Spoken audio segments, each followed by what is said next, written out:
Reforming Heart hari ke-86.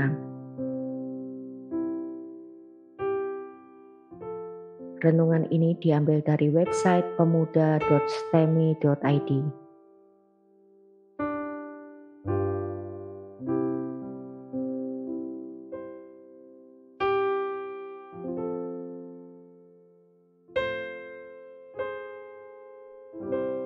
Tema renungan hari ini adalah tempat berdiam Sang Raja.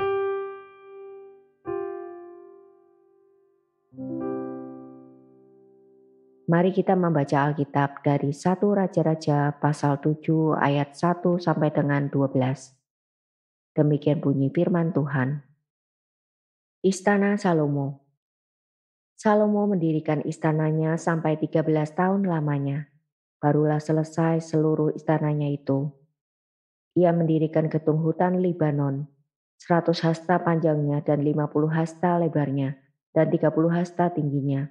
Disangga oleh 3 jajar tiang kayu aras dengan ganja kayu aras di atas tiang itu. Gedung itu ditutup dari atas dengan langit-langit kayu aras. Di atas balok-balok melintang yang disangga oleh tiang-tiang itu, 45 jumlahnya, yakni 15 sejajar. Ada pula 3 jajar jendela berbidai. Jendela berhadapan dengan jendela 3 kali. Dan semua pintu dan jendela segi 4 bangunnya. Jendela berhadapan dengan jendela 3 kali. Ia membuat juga balai saka, 50 hasta panjangnya dan 30 hasta lebarnya. Dengan di sebelah depannya sebuah balai lagi yang bertiang dan bertangga di sebelah depannya. Dibuatnya juga balai singgasana, tempat ia memutuskan hukum, balai pengadilan, yang ditutupi dengan kayu aras dari lantai sampai ke balok langit-langit. Dan gedung kediamannya sendiri di pelataran yang lain, lebih ke sebelah dalam lagi dari balai itu, adalah sama buatannya. Dan bagi anak Firaun yang diambil Salomo menjadi istrinya, dibuatnya juga sebuah gedung sama dengan balai itu. Tembok dari semuanya ini dibuat dari batu yang mahal-mahal, yang sesuai dengan ukuran batu pahat digergaji dengan gergaji dari sebelah dalam dan dari sebelah luar, dari dasar sampai ke atas, dan juga dari tembok luar sampai kepada tembok pelataran besar.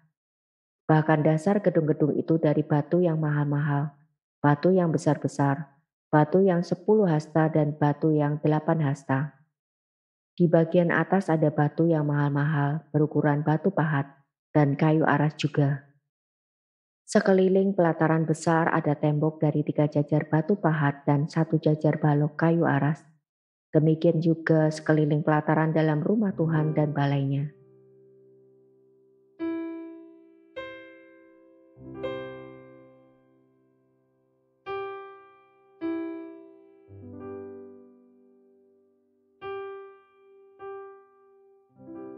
Bacaan kita hari ini menggambarkan kemegahan istana Salomo. Ayat 1 mengatakan bahwa Salomo membangun istananya selama 13 tahun. Kita mungkin akan berpikir kalau Salomo mengutamakan rumah sendiri daripada rumah Tuhan.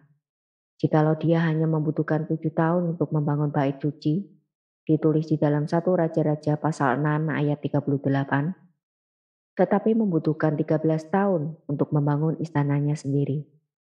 Bukankah ini berarti dia mementingkan diri sendiri? Tidak. Mengapa tidak? Karena penulis mengisahkan bagian ini dengan memasukkannya ke dalam satu pembahasan pembangunan bait suci. Perhatikan 1 Raja-Raja pasal 7 ayat 13. Bukankah ayat ini melanjutkan apa yang ditulis sebelumnya? Pembahasan ayat 12 juga adalah pembahasan tentang rumah Tuhan yang disatukan dengan seluruh pasal 7. Baru pada ayat 51 ada kalimat penutup bahwa segala pekerjaan dilakukan Salomo di rumah Tuhan menjadi genap. Jadi, jika penulis membahas pembangunan istana Salomo dengan bait suci sebagai pembahasan yang satu dan utuh, kita tidak punya alasan untuk memandang negatif kemegahan istana Salomo. Salomo membangun istananya sebagai bagian dari simbol kehadiran Allah. Raja Salomo adalah simbol bagi raja yang akan dipilih Allah, yaitu Kristus. Dengan demikian, tempat kediamannya adalah simbol bagi kemuliaan Kristus yang akan datang kemudian. Penafsiran yang bertanggung jawab harus selaras dengan apa yang penulis ingin sampaikan. Dan dalam bagian ini, penulis kitab ini belum membahas hal negatif dari Salomo. Apakah yang mau dinyatakan dengan kemegahan istana Salomo? Yang pertama adalah bahwa istana Salomo dibahas bersamaan dengan bait Allah. Ini berarti Salomo bertahta berdampingan dengan bait Allah, yang adalah pernyataan kehadiran Allah. Anak Daud bertahta bersama dengan Allah. Inilah yang digenapi oleh Kristus di dalam Wahyu pasal 22 ayat 3. Tahta anak domba dan tahta Allah disebut bersama-sama untuk menunjukkan bahwa tahta Allah Tritunggal dinyatakan kepada manusia, karena baik anak Allah maupun Sang Bapa bertahta di bumi. Yang kedua adalah istana Salomo mempunyai 3 bagian ruangan utama. Gedung hutan Libanon di ayat 2, balai saka di ayat 6, dan balai singgasana di ayat 7. Ruangan luar, ruangan dalam, dan ruangan khusus memberikan penghakiman. Ini paralel dengan 3 pembagian bait suci. Baik istana Salomo maupun bait suci melambangkan 3 realitas yang ada, yaitu seluruh manusia, umat Tuhan, dan tempat Tuhan berdiam. Tempat terdalam adalah balai di mana keputusan hukum diambil. Salomo sang hakim memutuskan perkaranya di ruang yang memberikan simbol kehadiran Tuhan. Yang ketiga adalah untuk memberikan pengajaran bahwa istana dan tempat penghakiman adalah bagian yang dijalankan Salomo sebagai raja. Sedangkan bait suci dan ruang maha suci adalah bagian pelayanan para keturunan Lewi sebagai imam. Keduanya menggambarkan realitas surga tempat Allah berdiam. Bait suci memberikan simbol bahwa Allah yang bertahta akan mengundang umatnya untuk berdiam bersama-sama dengan Dia. Istana memberikan simbol bahwa Allah yang bertahta akan menghakimi semua ciptaannya. Raja dan imam menggambarkan 2 hal yang akan Allah nyatakan. Hanya di Israel, raja bukanlah Allah dan tidak punya otoritas agama milik para imam. Tetapi, meskipun menjalankan fungsi yang berbeda, satu pemerintahan dan satu peribadatan, keduanya melambangkan karya yang akan dikerjakan oleh anak Allah yang satu, yaitu Kristus. Kristus akan menebus dan membawa umatnya untuk berdiam bersama-sama dengan Allah Bapa. Dan Kristus juga akan menghakimi semua bangsa-bangsa. Ayat 8 melanjutkan pembahasan dengan menjelaskan tempat kediaman bagi Salomo. Tempat kediaman Salomo hanyalah bagian dari seluruh istana yang mempunyai fungsi pemerintahan dan pengadilan. Demikian juga istri Salomo diberikan tempat kediaman yang serupa dengan tempat kediaman Salomo sendiri.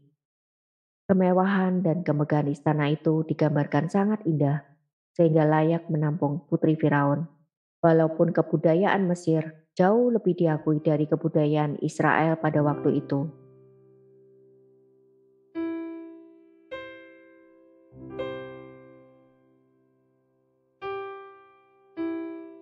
Untuk direnungkan. Pertama, baik istana maupun bait suci melambangkan 2 hal yang Allah kerjakan melalui anaknya, yaitu pemerintahan dan peribadatan. Tetapi, walaupun anak Allah akan menggenapi keduanya, gambaran yang Allah pilih untuk menjadi simbol adalah gambaran dari 2 kuasa yang sangat besar di dalam dunia, yaitu agama dan politik. Tuhan tidak mengizinkan Salomo menjadi penguasa dalam bidang agama, dan Tuhan juga tidak mengizinkan para imam menjadi penguasa dalam bidang politik. Inilah pemisahan yang Tuhan inginkan, sehingga tidak ada satu orang pun di dalam sejarah kerajaan Israel yang boleh mengklaim kuasa atas keduanya. Salomo bertahta di istananya dan memberikan penghakiman di balai singgasana. Imam besar memimpin peribadatan dan membawa darah korban persembahan ke ruang maha suci. Tetapi kedua fungsi ini, baik raja maupun imam, akan digenapi oleh satu orang saja, yaitu Kristus, anak Daud. Baik Salomo maupun imam menjadi gambaran akan Kristus yang akan datang untuk pertama kalinya. Demikian juga kita gerejanya.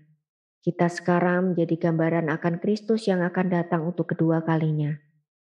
Gereja bertugas untuk menyatakan seperti apakah karya yang akan Allah lakukan melalui Kristus ketika kedatangan keduanya nanti menggenapi semua rancangan Allah ini. Tetapi tidak satupun dari kita yang cukup luas untuk menggambarkan apa yang Allah kerjakan melalui kedatangan Kristus kedua kalinya nanti.